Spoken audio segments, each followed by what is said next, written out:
ஆண்டவராகிய இயேசு கிறிஸ்துவின் நாமத்தில் உங்கள் அனைவருக்கும் காலை வாழ்த்துக்கள். இன்றைய மன்னா, நீங்கள் அப்பம் இல்லாததற்காக பணத்தையும் திருப்தி செய்யாத பொருளுக்காக உங்கள் பிரயாசத்தையும் செலவழிப்பானேன். நீங்கள் எனக்கு கவனமாக செவி கொடுத்து நலமானதை சாப்பிடுங்கள், அப்பொழுது உங்கள் ஆத்துமா கொழுப்பான பதார்த்தத்தினால் மகிழ்ச்சியாகும்.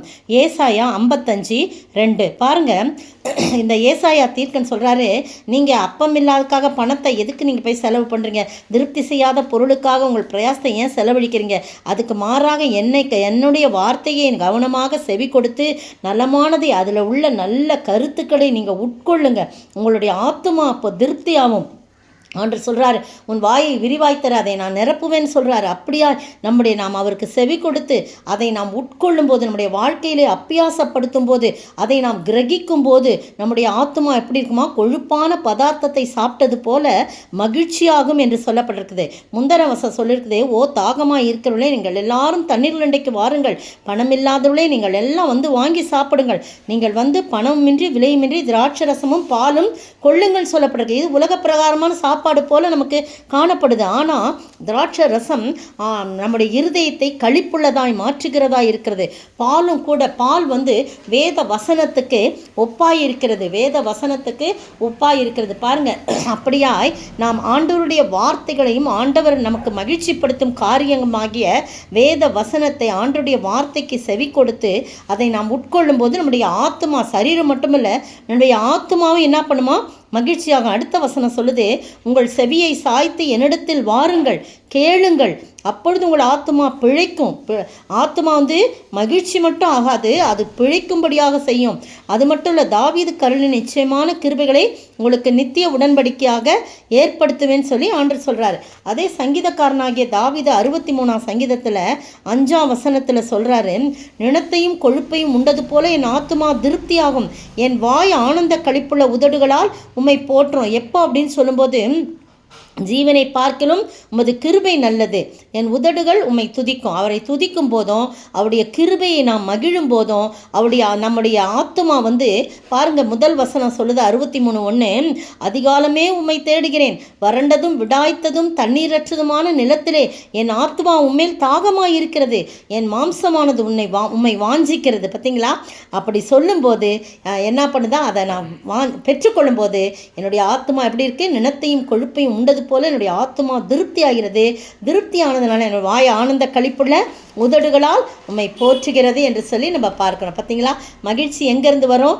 ஆண்டவருடைய வார்த்தைகளை கேட்பதனால, அதற்கு செவி கொடுப்பதனால, அதை நாம் உட்கொள்ளும் போது, கிரகித்து கொள்ளும் போது, நமக்கு சொந்தமாக்கி கொள்ளும்போது நம்முடைய ஆத்மா கொழுப்பான பதார்த்தத்தை உண்டது போல மகிழ்ச்சியாகும், திருப்தியாகும். அதே போல வந்து பிழைக்கும், ஆத்மா பிழைக்கும்.